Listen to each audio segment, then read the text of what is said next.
Welcome back, ladies and gentlemen, inside the StreamYard studios for once again another interview. But this time it is a history-making interview because tonight, for the first time ever, we have a UFC fighter. She pretty much made her recent debut, pretty much 2 weeks ago, in a first ever UFC fight, and it was incredible. First round knockout TKO. Miss Chelsea Chandler will get a chance to join me, but first, let's go ahead and do a couple of shout outs real quick. And of course, tomorrow, I don't know if you guys are aware, but Combat Sports Coverage has a really huge event. So make sure you guys get a chance to go follow them. Make sure you guys get a chance to check it out at Flow Grappling Combat Sports Coverage. Go check them out on Instagram. And of course, as far as the merchandise, if you guys want to get a chance to check out your Fighting Now merchandise, head on over to the Fighting Now Instagram. The link is in my bios. Shout out to MMA Tees for doing so incredible on the t-shirts and everything. Thank you guys so much. Now, we got the shout outs out of the way. We got everything out of the way. And I'm telling y'all, this is a really exciting interview. I'm really pretty much a little bit nervous here and there, but please help me welcome our very special guest, Miss Chelsea Chandler. Hi, thanks for Hey, having me. no problem. So how you been doing as of late? I'm doing good. I just started training this week.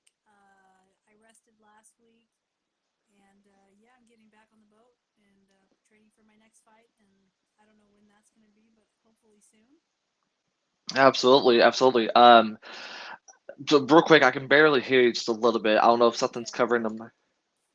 Can you hear me now? Yeah, a lot better. Okay. Yeah, it's a lot better. But of course, talk about your UFC debut. It was a couple weeks ago. I mean, it's been a crazy ride, hasn't it? Yeah. No, it has. I mean, that's how your dream is to go into the UFC and perform like that. And the whole camp, I was planning, and I think I made the fight out to be like this crazy fight that I had put in my head. Like, I'm going 3 rounds, it's going to be hard. So I trained my butt off planning for a 3 round fight, and I think that showed in my performance. And I made it look easy, but the work that I put in behind the scenes was nothing. Not it wasn't Yeah. easy. Real quick though, I do have a couple comments that said that your audio is really mega low. It is really low. Okay, hold on. Let me take my cover off. Hold on. Okay, is that better? Yeah, that's a lot better. That is a lot better. Okay, can you hear me now? Yeah, yeah. Okay. For anyone that's watching this live, can you guys hear? Is it really good? Is it better? Just let me know. But yeah, yeah. I mean, you pretty much prepared for 3 rounds, and of course, not only that, but you also got performance of the night. Talk about that, and Yeah. of course, a lot of money. How much money did you end up making after this fight? So the whole fight camp, I was envisioning that 50,000. Like, I did a couple other interviews where I had talked about wanting to earn that bonus, and every day I trained, I thought about it, and it was surreal. Like, I finished the fight, and I was like watching the other fights to see how good they were, and I was like, okay, there's some other tap out, so I got my work cut out for me, and I was really happy because I don't think a lot of people get a debut and make an extra $50,000. Especially for someone coming from Invicta. I mean, that's really incredible to say the least. And not only that, but I mean, Yeah, everyone looked at you as the underdog, pretty much a new fresh face in the UFC women's roster, taking on someone who has been well experienced. Did you ever see those haters as pretty much putting you down for being the underdog in this fight? it's kind of funny because everybody, added me as the underdog. I think when the betting came out, it was pretty even, but then towards the end, or I might have been a little a plus favorite at the beginning, and then I think as more money came, I became the underdog. Yeah. Everybody was like, "Oh, this girl is so much more experienced, and this is Chelsea's first fight. This could be a toss up." And then after the fight, when I beat her the way I did, everybody's like, "Yeah, Chelsea should have won. That girl's only 1-5 in the UFC." So you can't win one way or another. Like, you beat somebody and you make it easy like that. They're like, "Yeah, you should have done that." But to be honest, she was a hard opponent. That was her 20th pro MMA fight. I think she had a ton of kickboxing. She was a champion. She was a champion in jiu-jitsu, and she went with Yana Kuniskaya. She went 3 full rounds. Julia Villa basically 3 rounds, and Yeah. a couple other girls. She went 3 full rounds, and they were back and forth fights. So for me to go in there and dominate like I did, I think it speaks to my training and where I should be ranked. At the end of the day, compared to these other girls, because I made it look easier than all of them did, and they had a real Yeah. battle with her. And of course, pretty much there were two fights. Not only as the pre, I wouldn't want to call them prelims or the undercard, but of course, pretty much Jan and pretty much the main event lasted pretty much the entire fight. But yet, you was the only women's fight to get a chance to go into the first round TKO. I mean, how much does it mean to you the fact that you finally got that first win down and many more to go, as you made a really impressive start in the UFC? I mean, I think you can see what it means to me when you watch my victory scream, roar, whatever you want to call it. That was like the culmination of all my years of training and finally, like getting where I knew I belonged. It just took a while for the world to catch up and like to show I belong here and I'm here. And yeah, Yeah. it meant a lot. Real quick though, I'm having some comments. They're saying that your audio is still low. Okay, maybe I'll put it closer to my face. Is it better? Is there something covering up the phone? No, it's just my phone is just a joke. Maybe I'll get a new phone with the bonus. Hey, um, you might as well. You might as well. You have any headphones, Bluetooth headphones? uh, in my car, yeah. Let me Uh, go get them. Hold on. I do apologize. No, no, it's all right. No Let me way. go grab them. We'll see if they do anything. Hey, with that bonus, I mean, hey, new phones, AirPods, everything. What more can you say? Okay, hold on one. Yeah, you're good. You're good. So she's gonna go get her headphones real quick though, and pretty much, we're live right now, ladies and gentlemen, with the incredible Chelsea Chandler. Pretty much made her huge UFC Impact debut, which was impactful to say the least, and of course, many more to come, especially when it comes to her journey, which we'll get a chance to talk about that here in just a few short moments. Okay, hold. Okay, can you hear me? A lot better, a lot better. Okay, that's good. That's perfect. That's perfect. But yet, sorry about that. I mean, It's this all right. website can be hectic here and there. But yeah, let's go ahead and get started. As far as pretty much how you started. So, what inspired you to start fighting? Well, it's a long story. I mean, we could go back to when I was a kid. I went to this karate class and I loved it. There was, I probably was like 5 or 6, and the guys had us just basically punching each other. And I enjoyed it. My mom watched the whole thing and after was like, "You're never going back." I beat this kid up, and she was like, "Well, what if someone beats you up?" So, I wasn't able to do that. And then my family, my dad went to Thailand to get in shape, and he took my whole family. And I was in college at the time, so I took off a year and went over to Thailand and trained. And I was there probably maybe a month in, and I decided to take a Muay Thai fight, and I went 5-1 out there in Muay Thai. I did a little bit of jujitsu when I was there, but mostly was stand up. And when I started in Muay Thai, I was actually orthodox. So I haven't really been able to show in any of my fights my orthodox, but uh, southpaw is a lot easier for me, especially for boxing and stuff. And I'm actually left-handed, so yeah, that's kind of how I started. I went out there and then I went back, finished school, and then started training at the Diaz Academy maybe in 2013, and I was there for like 6 years. And I just decided, to fight. I was training with Leslie Smith, and one day, yeah, Nate was like, "Hey, are you gonna fight?" And I was like 24 at the time, and I was like, "Maybe I think I'm too old." And he was like, "No, you're not too old. You can do it. You can make a career out of this." And that's the day I decided to pursue MMA. That is really incredible, and I hope we get a chance to see that orthodox style, hopefully later on in your fight, because that's something that I've never got a chance to really see between not only the UFC fight, but also your effective fights. You never really got a chance to be able to show that. So hopefully later on in due time, you get a chance to be able to show everyone like, wow, where did this come from? And it's like it's Yeah. always been in you. It's always been in you, right? Yeah. Yeah. My kicks are harder from orthodox, but I mean, most of the time I never get to throw any kicks either. So pretty much, if any of your opponents, future opponents, watch this, just don't pay attention. I mean, if you get a foot to your face, just take it. Just take it, Yeah, to just say the take it. least. So pretty much, I asked you this, last week, and yet, you pretty much trained with some incredible individuals and a lot to get a chance to be where you are. Let's go ahead and talk about this, and then you can help me if I butcher this. I'm pretty bad at that. I will warn you, so my apologies in advance. So pretty much, you trained with Caesar Gracie, and of course Victor Golden, which he trains with both Diaz brothers, and of course Big Boss Muay Thai and Stockton Kickboxing, and of course Felipe Martinez and Stockton for boxing as well. Yeah. And talk about all those who have been by your side and get a chance to train you. How much does it mean to you to get a chance to learn so much from all these individuals and from so many of those who are willing to help you out?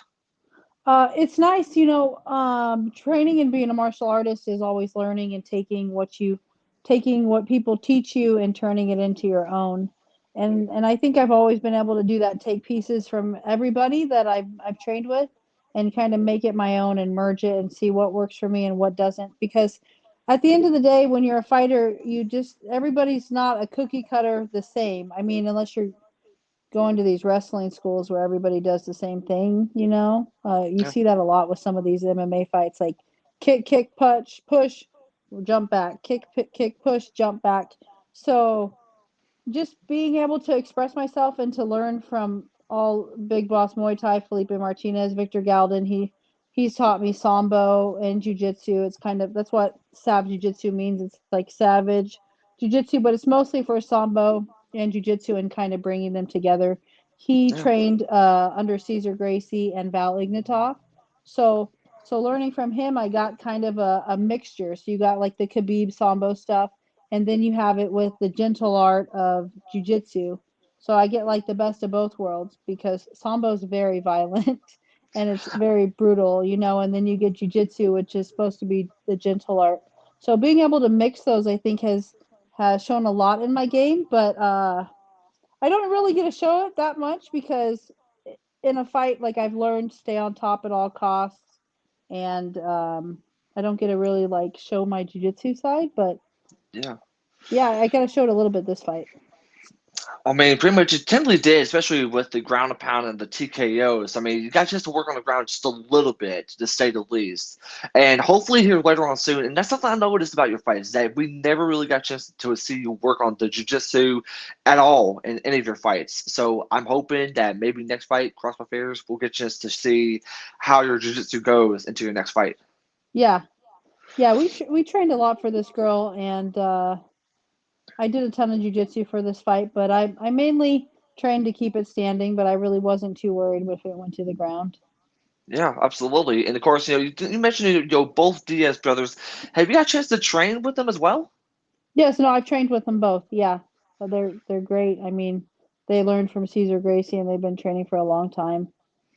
So you pretty much got a chance to train with the best and learn from the best. That is just really, really incredible. And by the way, if you guys do not know the Diaz brothers, and yet pardon my language, but they're not nobody to fuck with.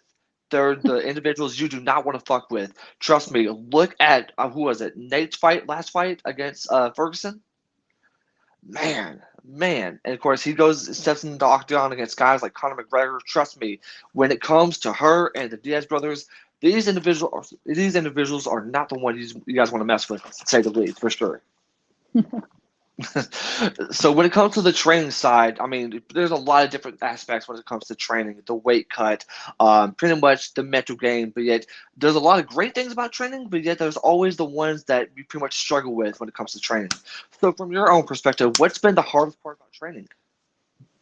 Um, Well, when I started training, I was training mainly, I mean, I still do, mainly with men, and I have an ego, and certain men have egos.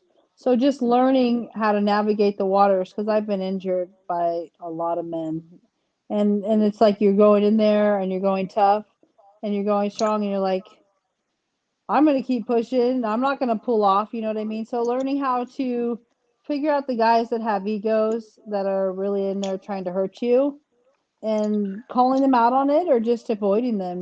Being smart about training is something that was hard for me to learn and it's still hard. But that's probably the hardest part and the weight cut.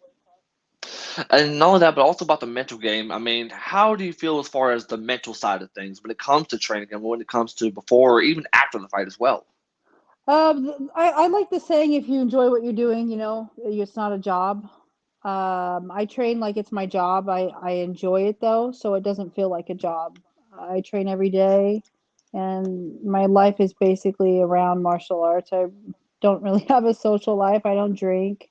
I don't party.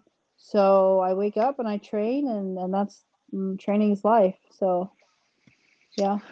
I mean, pretty much you're one of the rarest fighters that pretty much doesn't party, doesn't do anything. You just go in there and you pretty much train and you be prepared for whatever steps in front of you. So I really do admire that to say the least. And yet, when it comes to looking back on a lot of things, there's a lot of times we can look back on a lot of stuff. For me, the first time I've done an interview, but it's your first time you ever got a chance to fight. So can you take us back on the first time you ever got a chance to fight? Uh, like in a cage or in a ring? Either one, cage or ring, either one. It's completely up to you. Yeah, I was in Thailand. I fought and yeah, I mean, I enjoyed it. I don't know. I like punching people and I like getting punched. I mean, I nobody likes getting punched, but I enjoy fighting and I'm not one to like shy away from a fight. So, No, I mean, pretty much, with your record and everything you have done, I mean, it goes to show that you're not afraid of getting punched, and of course, you'd love to get a chance to throw one back, to say the least, right? yeah. Yeah. So pretty much, the road to the UFC wasn't all that, puppies and rainbows. It wasn't really what people can imagine. You went through a lot. I mean, of course, you talked about it. You went to Thailand. You got a chance to fight a couple of times, and of course, you got a chance to go to Invicta. My apologies on that one. I butcher a lot of things, so my apologies. And of course, not only that, but you're also a former bantamweight champion and a former featherweight champion. Take us through your time in Invicta, especially with how much you have learned and how much you have grown from them. Okay, so I'm not a champion at Oh, Invicta, but it's okay. my, I fought my at apologies. It's all right. I fought at bantamweight and I fought at featherweight.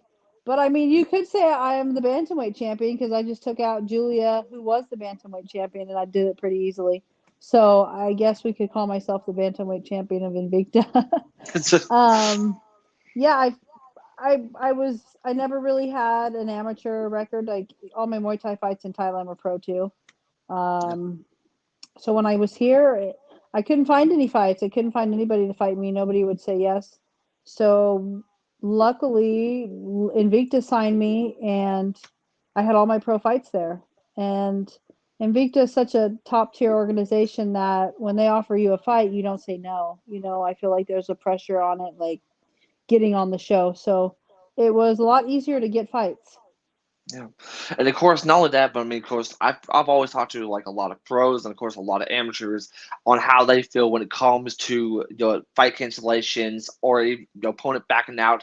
What is your opinion when it comes to your fighters backing out or pretty much having all these fights canceled? Um, I mean, people get hurt and people get injured. It was nice fighting for Invicta and I think the UFC too because I think that they're really good at getting an alternate in. Like Leah Letson, she pulled out and she had some type of injury. Who knows what it was? And then Yeah. Julia stepped in. So I haven't really had to deal with any fights cancellations with Invicta or UFC yet. So but with amateur, I feel like there are a lot of cancellations, and that's because people don't take it as seriously. They're just like, this is amateur, and people want to pad their records, and they want easy fights, and they want to look good. But that only works out for so long. Then you come against a tough fighter, and you get your ass kicked, and you either break and you never fight again, or you pick up the pieces and you grow and you get, more fights. So yeah, it's a toss up, I guess. Yeah, absolutely. And of course, pretty much, when it comes to the fights that you've been through, you went through a lot of, pretty much, I wouldn't say, easy opponents, but a lot of easy fights. But then again, you've also had to deal with a lot of tough fights as well. So, if you could find, one opponent that you can remember that's been really, really tough to get a chance to help you with your career, who would you say has been your toughest opponent? So I wouldn't say any of my fights were easy. Yeah. Everybody I fought, the first three, I think, or four, were all undefeated. Like, they were all coming in on a high. And then Olivia Parker, she was a 4-0. I mean, if you look, which is, nobody knows, or I don't think anybody's put the pieces together, but everybody that I've beat and fought has never won a fight after I fought them. Like, none of them, Okay. not one of them. I mean, there's what, six girls, but none of them. They've never either fought and done well, or you could watch their fights and you just know that I took something from them. Brittany Victoria, she went in and fought, got her ass whipped, lost. And it goes on, but I don't know. I feel like I break the girls I fight, and maybe I make them decide to do something else. Yeah. I mean, maybe, after pretty much fighting with you, maybe you must have done something to kind of, help them say, okay, if I lost to her, I got to get my shit together and say, hey, I'm going to pretty much go in there and do the best I can. But as of late, it's not been the case. Yeah, I mean, I hit hard too, so who knows? I definitely don't want to feel the punches because trust me, if I end up getting punched, I already know it's gonna be an automatic KO to say the least. To say the least. So it pretty much it was after your last Invicta fight, and you pretty much and they didn't correct me if I'm wrong, but on June 2nd on Instagram, you got a chance to show everyone that hey, on October 1st, I get a chance to make my UFC debut.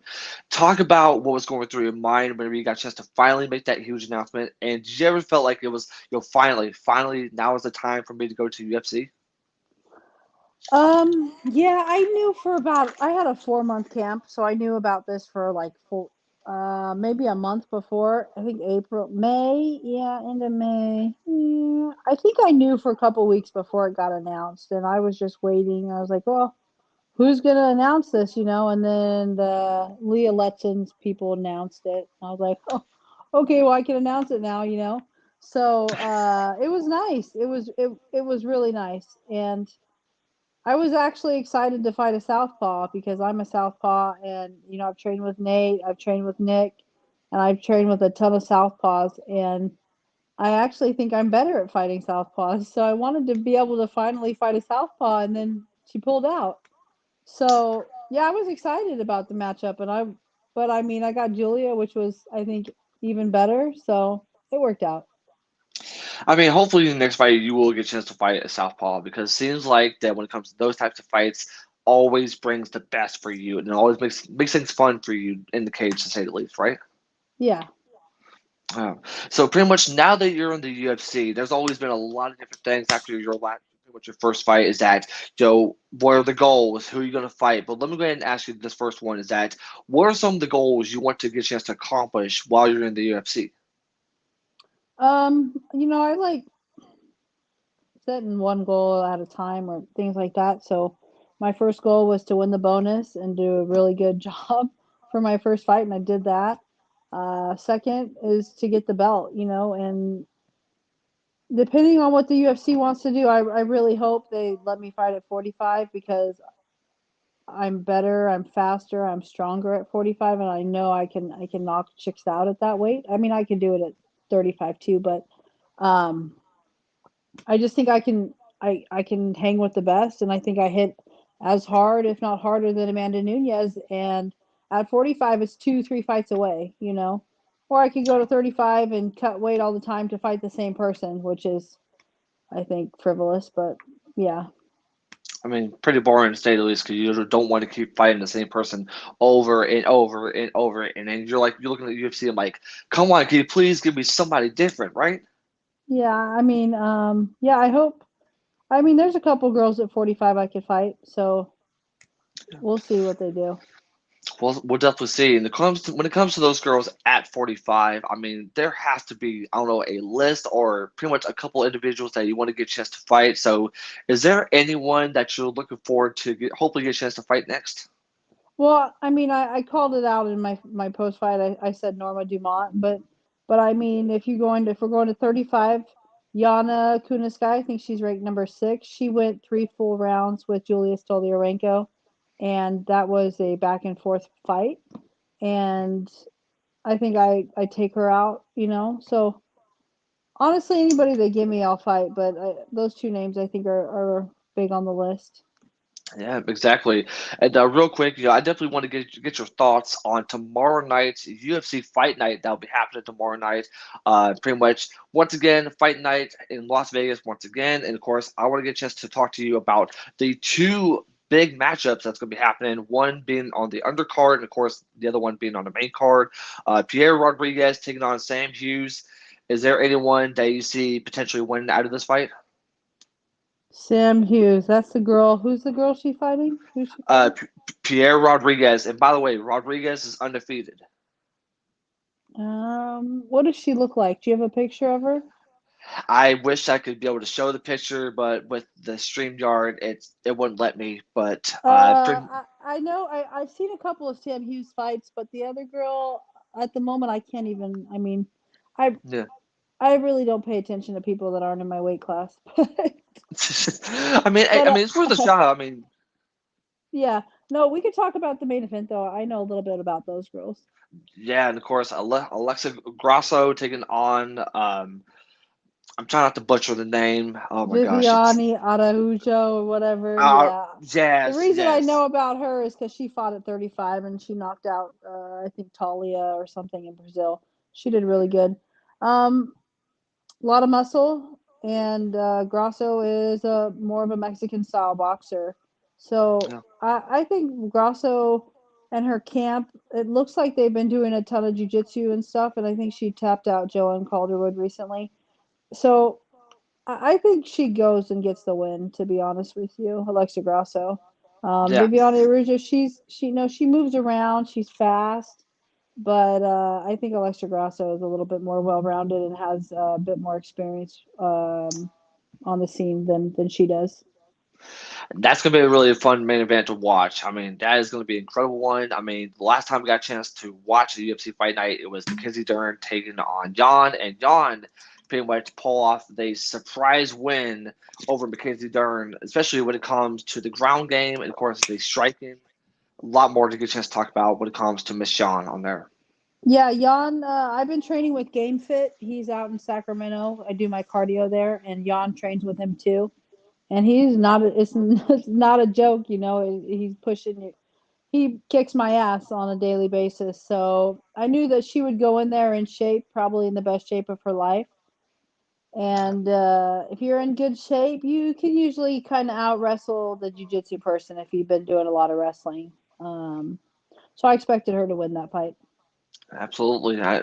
Tomorrow night, I think it's going to be a really great one, the main event. I mean, Grasso, that's who I got, to say the least. So, there's something that I really thought about, and, I never got a chance to ask a fighter this, but, if you make your UFC debut, you expect fans to be there. Of course, the media somewhat was there, but in your debut, you pretty much had, I wouldn't say an empty arena, but you got a chance to fight in front of Mark Zuckerberg. Talk about how that felt to get a chance to make your UFC debut in front of Zuckerberg. So I don't even think he was there, to be honest with you. I don't think he got there yet. It was really nice, to be honest with you. When I fought for Invicta, when I fought Olivia Parker, I also had a quiet room. There was maybe less than 20 people, and I choked her, knocked her out, choked her, and I had a really great performance. So when I heard that Mark Zuckerberg rented out the whole place, I was actually kind of happy because I was like, well, this is great. This is going to be nice and quiet. And who doesn't want where you can hear your corners and um, you can focus. Invicta really prepared me. All of Invicta's shows were on TV. They all had the cameras and all that stuff. So when they were announcing me, I didn't really get any jitters because I had already been through that stuff. It was cool walking into the ring though and looking out, and I was like, man, there really is nobody here. I counted, there was probably 15 people. There was the doctors on the ring, and then there was maybe 10 or 15 employees just sitting down. So I was like, wow, yeah, there's no pressure in here at all. So I loved it. I feel like we'll see how my next fight is, but I could even see going from a completely quiet room to now what you're on a pay-per-view or something and the place is pounding, and I've heard fighters talk about it. You hear the pounding, the cage is shaking. So we'll see how that goes. I mean, it's just, as a fan, whenever you watch the pay-per-views and you hear that crowd, just straight up just goosebumps. Even as a fighter, just straight up goosebumps. If you're in the locker room, I can imagine going out there in front of a huge crowd on live pay-per-view, which I think Madison Square Garden. I mean, think about arenas like those, and think about the T-Mobile Arena in Vegas. Talk about how incredible it would be to get a chance to walk out there, having the fans chant your name, and just so much. But for right now, it's the quietness will help you prepare for the loudness, right? Yeah, I mean, I fought. Invicta had I don't know, maybe a couple thousand people for one of my fights, but when you're in a small room and there's that many people, it's really loud. And I thought I performed fine too. It's just a little different. It's when there's nobody there, it's a slower paced fight. It's calmer and you're not feeding off of the energy.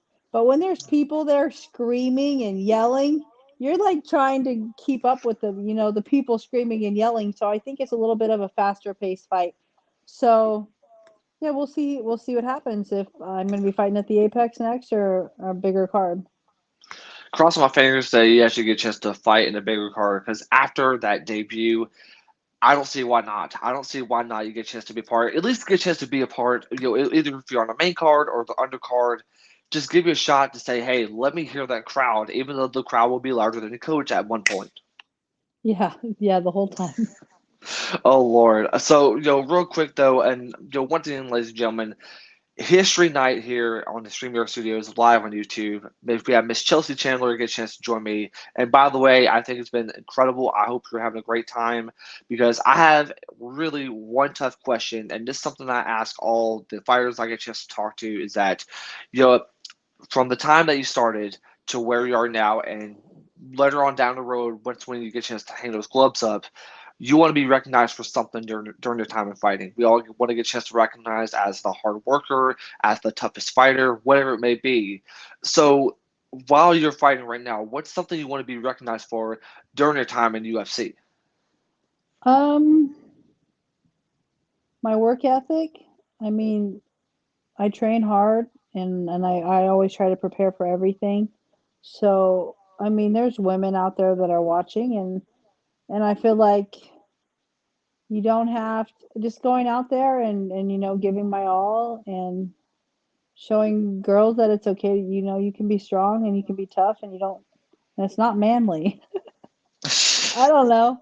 I read I mean I don't really read comments cuz people are rude, but they were commenting, "Oh, that's a man," and this and that. And I'm like, "You guys are tripping. That's a guy that's got small dick or something." Like the person that says something like that, it just has something wrong with them. So, yeah, just going out there showing even women that it's okay to be strong and to train hard and set a good example. And yeah, I don't know. It's just, have you ever heard of the old joke? Pretty much a guy wearing a tap out shirt going to a bar thinking he's a UFC fighter just because he's hitting a couple punching bags here and there. And once when he yeah, gets to the actual fight, he gets choked out. yeah. There was this That's guy in Thailand. He had a tap out stamp tattoo on his chest. And I'm like, who does that? Like this guy hadn't fought or anything, and he has tap out tattooed on his. I don't. It's like, do you know what tap out means? Like it means giving up. Tapping out, and you're gonna just stamp that across you. It's crazy. Just when I think of the craziest things that happened in the UFC, I think a guy wore a Speedo to the fight and got knocked out, I believe. To that, that's just kind of mind blowing. And thankfully, we haven't seen, well, it's no offense to Tap Out, but we haven't seen anything like that in quite some time. So, Yeah. oh man, boy, yeah, and this is my last question. And I'm hoping this will be a really good question for you. I mean, pretty much whenever UFC started, as far as the women's side, there was girls like Misha Tate, there was girls like Ronda Rousey, and of course, it helped set a huge standard for a generation of women to step foot into the UFC. How much does it mean to you the fact that now you're finally get a chance to be a part of something incredible in the UFC, to get a chance to be a part of something amazing for all the women out there, to get a chance to see you go down there and throw it down like you're known, like you're meant to do? Um, I mean, it's nice. Oh, Rhonda, she went out there and she did it. She did her thing and she was dominant, and people like to see people that dominate.